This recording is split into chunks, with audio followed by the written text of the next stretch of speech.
Well, as you know, there's a lot of discussions about what the Liberals need to be doing now, which policies they need to reform, what they should keep. And one of the focuses surely has to be on economic policy. Former Assistant Treasury Secretary David Pearl writes today in The Australian that Dutton did not present a compelling alternative policy platform. He could have called echoing Kevin Rudd in 2007 for Labor's reckless spending to stop. But instead, he endorsed Labor's idea that this was the solution to the problem.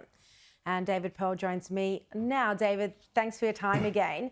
So do you think this is, it wasn't necessarily the reason why they lost the campaign, but do you think this is a big issue, that we are seeing too much spending, that it is impacting on the economy, and the Liberal Party is not presenting the fiscally conservative position that they traditionally would? Thanks for having me on, Sharri. It's not the only reason the campaign and the election was lost, but I think when the Conservative side of our politics don't run on tax cutting and tax reform, they play into their opponents' hands. The Labor Party, at least the modern Labor Party, which is far to the left of the sensible Labor Party we saw 20 years ago, believes in big government, high spending and welfare dependency. They're confident on that ground and they feel that they can outmaneuver the coalition. Coalition governments historically, and I think in this election, are on strong ground and put Labor in a difficult position when they campaign on lower taxes and smaller government.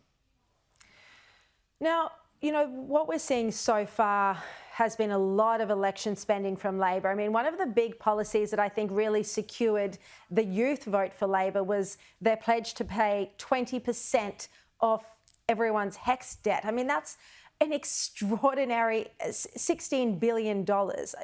That's effectively buying the youth vote. But how irresponsible do you think that is from a policy, from a financial perspective? Well, it's actually a reverse Robin Hood policy. It's taking money from people dependent on welfare and taxpayers and giving it to highly educated, high-income people with HECS debt. So a Labor government introduced HECS to make higher education sustainable and to prevent working Australians from paying the university fees of affluent Australians. This Albanese government has done the exact opposite. It's a big transfer of wealth from the poor and working Australians to affluent Australians. Such a smart point. And, it shows you just how effective that policy was, because it was one of the first things Albanese mentioned when he held his post-election press conference. He said this was his first order of business. Now, David, talk to me about the next RBA board meeting. We're going to see a new composition of the board. How do you think this could affect the outcome when it comes to interest rate decisions?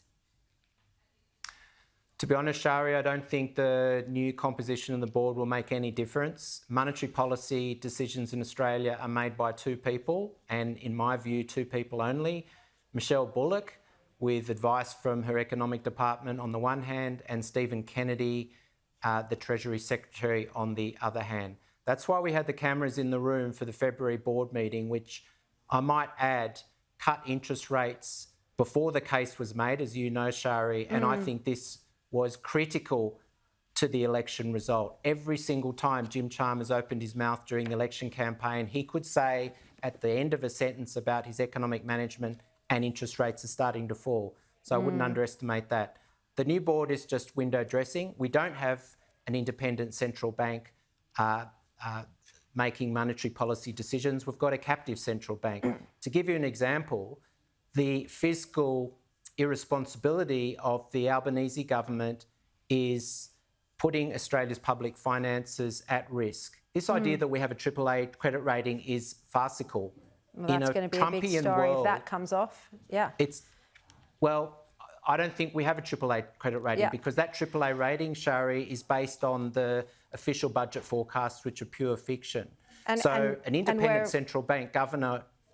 Go on. No, I was just going to say we're already on notice, of course, that we might lose that AAA credit rating because of the off-budget hidden spending and, the $100 billion or so in structural built-in spending that's not temporary. But you're completely right, David Pearl, as always, so many intelligent points. And I tell you what, if there's one story I want to get to the bottom of, It's whether that interest rate cut was politicised. I'm not going to give up on that. David Pearl, appreciate your time.